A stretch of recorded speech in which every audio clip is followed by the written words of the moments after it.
Hello मेरे प्यारे बच्चों, कैसे हो आप लोग।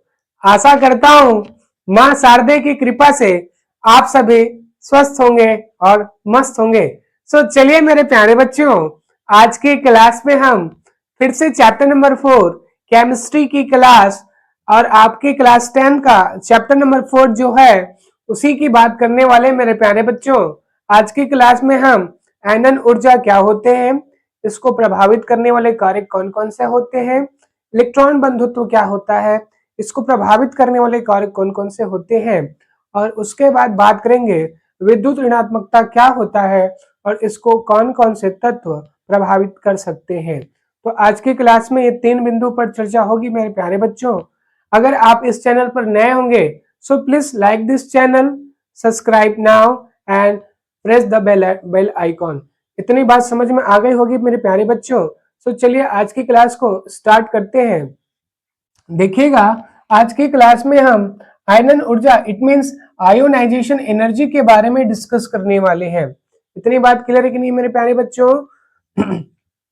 आपको पता होगा कि जो आयोनाइजेशन एनर्जी जो होते हैं मेरे प्यारे बच्चों, ये क्या होता है, इसका मतलब क्या होता है, इसकी डेफिनेशन क्या होगी, सबसे पहले उसको रीड कर लेते हैं। देखिएगा, वह ऊर्जा, तो आयोनाइजेशन एनर्जी क्या होता है बेटा, एनर्जी ही है। इतनी बात क्लियर है। वह ऊर्जा जो किसी गैसी अवस्था में, ठीक है, जो किसी गैसी अवस्था के परमाणु में, क्लियर है, परमाणु कौन सी स्टेट पर है बेटा, गैसियस स्टेट। इतनी बात समझ में आ गई बात। किसी गैस के तटस्थ परमाणु से, गैसीय अवस्था के परमाणु से एक इलेक्ट्रॉन हटाने के लिए, इट मींस बाहर निकालने के लिए आवश्यक होता है, ठीक है। अगर किसी भी परमाणु जो गैसीय स्टेट पर है, अगर कोई एटम है वो गैसीय स्टेट पर है और उसकी क्या करते बेटा, जो सबसे बाह्यतम कक्ष होता है वहां से आपको इलेक्ट्रॉन्स निकालना है। इतनी बात क्लियर है कि नहीं है। तो इलेक्ट्रॉन्स निकालने के लिए जो भी एनर्जी रिक्वायरमेंट्स होगा उसी को क्या कहते हैं मेरे प्यारे बच्चों, आयोनाइजेशन एनर्जी या आयनन ऊर्जा के नाम से जाना जाता है। सपोज फॉर एग्जाम्पल्स, ये कोई क्या बेटा एटम्स है जिसका ये क्या है, उसका सेंटर पार्ट न्यूक्लियस है। इसके चारों तरफ क्या होते हैं मेरे प्यारे बच्चों, इलेक्ट्रॉन मोशन करते हैं। सबको समझ में आ गई होगी बात। अब मैं क्या करना चाहता हूँ, इसके मोस्ट आउटर ऑर्बिटल से ये वाले इलेक्ट्रॉन्स को मैं बाहर खींच कर लाना चाहता हूँ। मतलब मोस्ट आउटर ऑर्बिटल से क्या करना चाहता हूँ, इसको बाहर हटाना चाहता हूँ। तो हटाने के लिए, खींचने के लिए मेरे को ताकत लगाना पड़ेगा, एनर्जी में इन्वेस्ट करना पड़ेगा।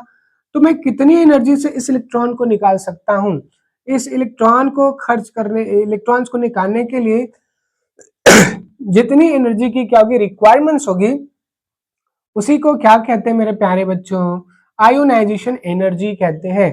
किसी भी बाह्यतम कक्ष से इलेक्ट्रॉन को बाहर निकालने के लिए रिक्वायरमेंट्स एनर्जी को ही क्या कहते हैं बेटा, ठीक है, आयोनाइजेशन एनर्जी या फिर आपका आयनन ऊर्जा या आयनन विभव के नाम से जाना जाता है। इतनी बात क्लियर है कि नहीं मेरे प्यारे बच्चों। सपोज एग्जांपल, ये सोडियम है और सोडियम से तुम क्या कर दिए, उससे एक इलेक्ट्रॉन बाहर निकाल दिए। उसकी जो मोस्ट आउटर ऑर्बिटल है उसमें से एक इलेक्ट्रॉन आपने क्या कर दिया, बाहर निकाल दिया। तब इसी कंडीशन को क्या कहते हैं मेरे प्यारे बच्चों, इसी कंडीशन को कहते हैं Na+ की कंडीशन से, Na से Na+ बनने के प्रोसेस, मतलब कोई अगर चार्ज एटम्स क्या हो रहे हैं, एलिमेंट्स क्या हो रहे हैं, पॉजिटिव आयंस में कन्वर्ट हो रहे हैं, तो किसी भी एलिमेंट्स को उसकी पॉजिटिव आयन में कन्वर्ट करने के लिए रिक्वायरमेंट्स जो एनर्जी होता है उसी को क्या कहते हैं बेटा, आयोनाइजेशन एनर्जी कहते हैं। इतनी बात क्लियर हो गई होगी। तो चलिए बात करते हैं उसको कौन कौन से ऐसे क्या होते हैं, फैक्टर्स होते हैं जो अफेक्ट कर सकते हैं, उसकी वैल्यू को क्या कर सकता है, अफेक्ट कर सकता है। तो देखिएगा, फर्स्ट जो क्या होता है फैक्टर है बेटा, वो है एटॉमिक साइज। क्या है बेटा, एटॉमिक साइज। देखिएगा, अगर साइज छोटा है, अगर साइज छोटा है और एक का साइज बहुत बड़ा है, तो याद रखेंगे जिसका साइज छोटा है वो न्यूक्लियस से बहुत पास में है, तो इस पर क्या होगी, न्यूक्लियस का जो फोर्स ऑफ अट्रैक्शन होता है वो बहुत ही ज्यादा क्या है, हाई होगा। और अगर कोई क्या है बहुत दूर में है तो डिस्टेंस ज्यादा होने के कारण से फोर्स ऑफ अट्रैक्शन क्या होगी, कम होगी। आकर्षण जो बल होता है केंद्रक और इलेक्ट्रॉन्स के मध्य वो क्या होता है, बहुत ही दुर्बल होगा, और इसमें क्या होता है, प्रबल होता है। तो साइज जितना ज्यादा तुम बढ़ाओगे, ठीक है, आयनन ऊर्जा का मान क्या हो जाएगा, कम हो जाएगा। कैसे कम हो जाएगा, क्योंकि दूरी बढ़ाओगे तो फिर क्या होगी, आकर्षण बल कम होगा, तो फिर क्या होगा, आसानी के साथ इस इलेक्ट्रॉन को निकाला जा सकता है। लेकिन अगर इसकी बात करूं तो इसमें तो प्रबल आकर्षण बल है, हाई अट्रैक्शन पावर है, तो इसमें से इलेक्ट्रॉन निकालना मुश्किल है, जबकि इसमें से क्या बेटा, बहुत ही जल्दी निकाला जा सकता है। तो मैं कह सकता हूं साइज बढ़ाने पर क्या होता है, आयोनाइजेशन एनर्जी क्या की वैल्यू क्या हो जाता है, डिक्रीज हो जाता है, और साइज छोटा कर देने पर क्या होगी, आयोनाइजेशन एनर्जी की वैल्यू बढ़ जाएगा। इतनी बात समझ में आ गई होगी मेरे प्यारे बच्चों। नाउ सेकंड फैक्टर से बेटा नाभिकीय आवेश, और इसको इंग्लिश में कहते हैं न्यूक्लियर चार्ज। आ गई बात समझ में, तो याद रखेंगे जितनी ज्यादा क्या होगी, ठीक है, आवेश के नंबर बढ़ेंगे, ठीक है।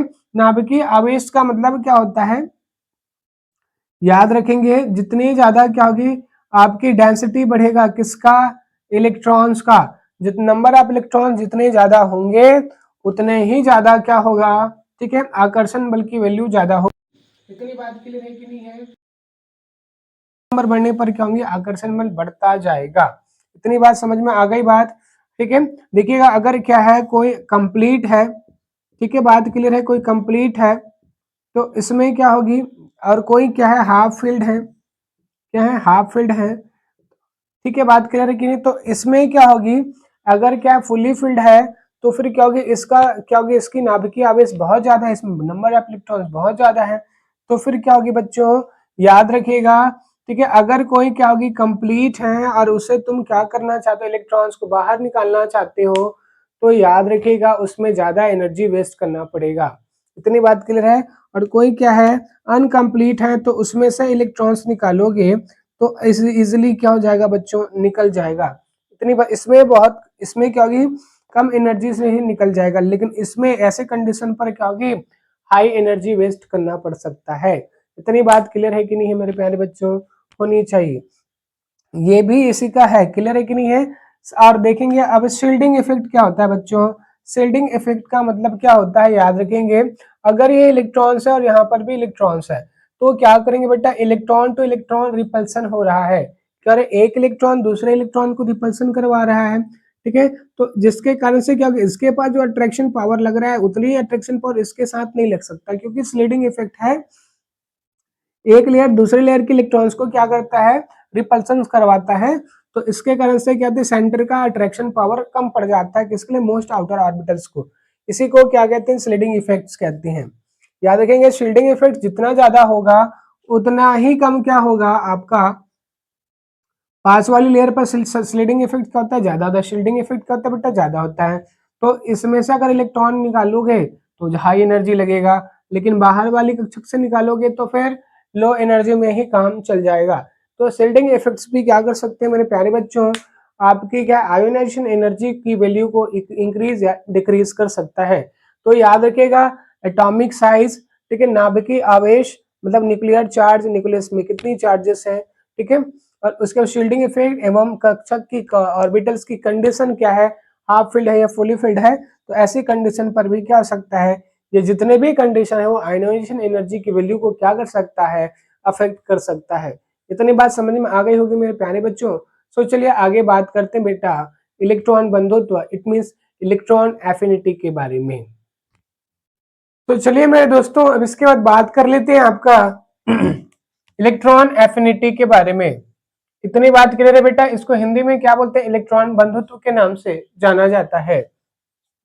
देखिएगा इसकी डेफिनेशन क्या होगी, जब किसी तत्व को उसके ऋण आयन में बदलने पर, ठीक है, जब कोई एलिमेंट है और उसको तुम क्या कर रहे हो, उसके ऋण आयन में क्या करो, कन्वर्ट करो, नेगेटिव चार्ज में क्या करना चाह रहे हो, उसको कन्वर्ट करना चाहते हो, तो उसके कारण जब उसका कन्वर्जन किया जाएगा तो बहुत सारे एनर्जी क्या होते हैं, बाहर रिलीज होते हैं मेरे प्यारे बच्चों। और इसी एनर्जी की जो अमाउंट जो रिलीज हो रहा है उसी की मात्रा को क्या बोलते हैं आप लोग, इलेक्ट्रॉन बंधुत्व कहते हैं। नाम से ही स्पष्ट है, इलेक्ट्रॉन बंधुत्व मतलब इलेक्ट्रॉन का जुड़ना। इतनी बात क्लियर है कि नहीं मेरे प्यारे बच्चों। जब किसी भी एलिमेंट्स में इलेक्ट्रॉन जुड़ेगा तो ऑब्वियसली वो किस में कन्वर्ट हो जाएगा, माइनस आयन में। इतनी बात क्लियर है कि नहीं है मेरे प्यारे बच्चों? तो इससे क्या होती है बेटा, जब बॉन्ड की फॉर्मेशन होगा तो एनर्जी बाहर रिलीज होगा। तो अमाउंट ऑफ एनर्जी जो रिलीज होता है उसी को क्या कहते हैं, इलेक्ट्रॉन एफिनिटी कहते हैं। इतनी बात क्लियर है। सपोज ये क्लोरीन है मेरे प्यारे बच्चों, और क्लोरीन के साथ में एक इलेक्ट्रॉन जुड़ेगा, तो जुड़ने से क्या होगी, ठीक है, ये क्लोरीन किस में कन्वर्ट हो जाएगा, क्लोरीन माइनस में, प्लस में क्या होगी, ऊर्जा क्या होगी, एनर्जी रिलीज होगा। इतनी बात क्लियर है कि नहीं मेरे प्यारे बच्चों? होनी चाहिए। सो अमाउंट ऑफ एनर्जी जो रिलीज हो रहा है इसी को क्या कहते हैं, इलेक्ट्रॉन बंधुत्व कहते हैं। इतनी बात समझ में आनी चाहिए। ओके तो देखिएगा, इसको कौन कौन से ऐसे फैक्टर्स हैं जो अफेक्ट कर सकते हैं, इसके बारे में भी थोड़ा सा जान लीजिए, क्योंकि जानना भी जरूरी है। देखिएगा, अगर एटम की जो साइज होता है, ठीक है, एटॉमिक जो साइज होता है, ये भी क्या करता है, अफेक्ट करता है किसको, इलेक्ट्रॉन बंधुत्व को। याद रखेंगे, छोटी साइज का होगा तो उसमें क्या होगी, आपका जो इलेक्ट्रॉन बंधुत्व होता है, इलेक्ट्रॉन एफिनिटी का जो वैल्यू होता है वो हाई होता है मेरे प्यारे बच्चों। और क्या होता है, अगर साइज बहुत बड़ा है तो फिर क्या होगी, आपका इलेक्ट्रॉन एफिनिटी का वैल्यू क्या हो जाता है, कम हो जाता है। इतनी बात क्लियर है कि नहीं है? अगर क्या है, अगर स्पेस बहुत ज्यादा है तो फिर क्या होगी, आसानी के साथ इसमें क्या होगी, इलेक्ट्रॉन को रिसीव किया जा सकता है। लेकिन क्या होगी, बहुत पास पास इलेक्ट्रॉन्स है मेरे प्यारे बच्चों, तो फिर क्या होगी, इलेक्ट्रॉन को रिसीव नहीं किया जाएगा। इतनी बात क्लियर है कि नहीं? और किया भी जाएगा तो फिर क्या होगी, इसमें हाई अमाउंट ऑफ एनर्जी लगेगा, क्योंकि रिपल्सन फोर्स क्या होती है, बहुत ज्यादा इसमें होगी। इतनी बात क्लियर है कि नहीं है? तो साइज छोटा होगा तो फिर क्या होगी, इलेक्ट्रॉन एफिनिटी की वैल्यू हाई होगी, और क्या होगी, अगर साइज बड़ा होगा तो इलेक्ट्रॉन एफिनिटी की वैल्यू क्या हो जाएगा, लो हो जाएगा मेरे प्यारे बच्चों। ना उसके बात करते हैं बेटा, नाभिकीय आवेश। इतनी बात क्लियर है? अगर न्यूक्लियर चार्ज की वैल्यू बढ़ता है, ठीक है, बात क्लियर है, अगर न्यूक्लियर चार्ज की वैल्यू बढ़ेगा तो ऑब्वियसली क्या होगी, इलेक्ट्रॉन बंधुत्व, तो इलेक्ट्रॉन एफिनिटी की वैल्यू क्या हो जाएगा, इंक्रीज हो जाएगा मेरे प्यारे बच्चों। और क्या हो जाएगा, अगर क्या है, आपकी न्यूक्लियर चार्ज की वैल्यू डाउन होगी तो फिर क्या होगा, आपका इलेक्ट्रॉन एफिनिटी की वैल्यू भी क्या हो जाएगा, आपका डिक्रीज हो जाएगा। इसके बाद है बेटा shielding effects. Okay, shielding effects का मतलब होता है लेयर, एक लेयर का दूसरे लेयर के प्रति क्या होता है, एक इलेक्ट्रॉन, इसमें भी इलेक्ट्रॉन्स है और इसके इलेक्ट्रॉन्स है, तो फिर क्या होगी, जो पॉजिटिविटी का जो अट्रैक्शन होता है वो कम हो जाता है। तो याद रखेंगे, शील्डिंग इफेक्ट्स होगी तो फिर क्या होगा, हाई शील्डिंग इफेक्ट्स होगा तो फिर क्या होगी, आपका नीचे वाली लेयर्स का क्या हो जाता है बेटा, आपका वैल्यू हाई हो जाएगा as compare to outermost layer. Outermost layer का वैल्यू डाउन हो जाएगा, और क्या हो जाएगी, हाई इनर मोस्ट की क्या हो जाएगी, वैल्यू बढ़ जाएगा। इतनी बात समझ में आनी चाहिए मेरे प्यारे बच्चों। और अगर कंडीशन क्या है, ऐसा है, अर्धपूरित या पूर्ण पूरित, हाफ फील्ड या फुली फील्ड है, तो 100% क्या होगी, वहां से अगर इलेक्ट्रॉन्स आप निकलना चाहेंगे तो इलेक्ट्रॉन एफिनिटी, अगर वहां पर क्या होगी, इलेक्ट्रॉन्स अगर आप देना चाहते हैं फिर भी वो क्या होगा, नहीं रखेगा। इतनी बात क्लियर है कि नहीं है? और अगर क्या है, हाफ फील्ड या अनफील्ड है तो फिर क्या होगी, वो इलेक्ट्रॉन को रिसीव करेगा। इतनी बात क्लियर है? तो इसमें तो क्या होता है, हाई पावर लगाना पड़ेगा या फिर इसमें होगा ही नहीं। इतनी बात समझ में आ गई होगी मेरे प्यारे बच्चों। तो याद रखेंगे, इलेक्ट्रॉन बंधुत्व क्या होता है, इसको कौन कौन से कारक प्रभावित करने वाले होते हैं, इसको आपको याद रखना है मेरे प्यारे बच्चों। तो चलिए बात करते हैं विद्युत ऋणात्मकता के बारे में। चलिए मेरे प्यारे बच्चों, अब बात कर लेते हैं इलेक्ट्रोनेगेटिविटी के बारे में, अर्थात आपके विद्युत ऋणात्मकता के बारे में। तो देखिएगा मेरे प्यारे बच्चों, इसकी स्टेटमेंट कुछ इस प्रकार है, किसी परमाणु की वह क्षमता, किसी परमाणु की वह क्षमता है जिससे किसी रासायनिक यौगिक, जिससे वह किसी रासायनिक यौगिक के साझे के इलेक्ट्रॉन को अपनी ओर खींच सकता है। इतनी बात क्लियर है?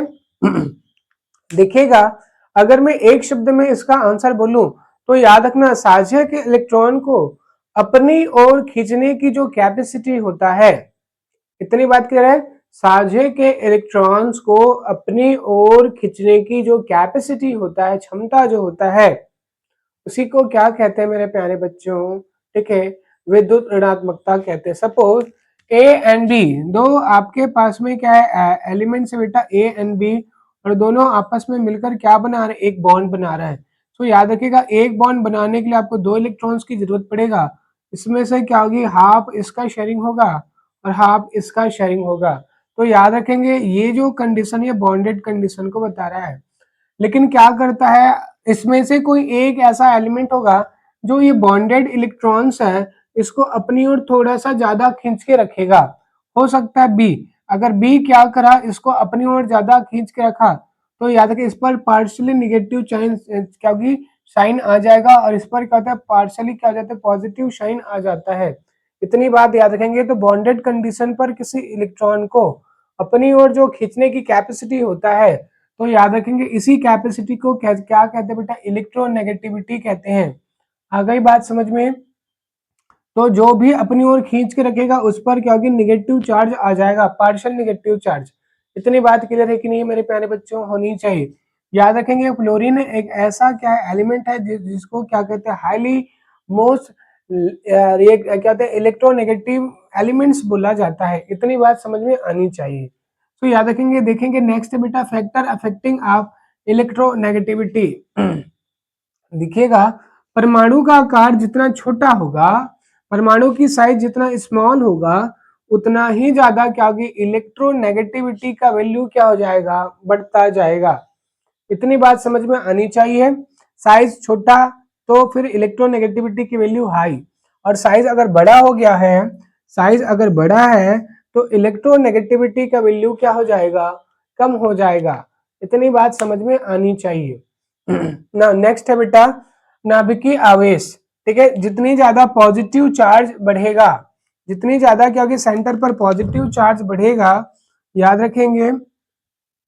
ठीक है, न्यूक्लियर चार्ज बढ़ने के कारण से क्या होता है इलेक्ट्रोनेगेटिव वैल्यू क्या होता है, ठीक है, वो बढ़ जाता है। इतनी बात समझ में आनी चाहिए।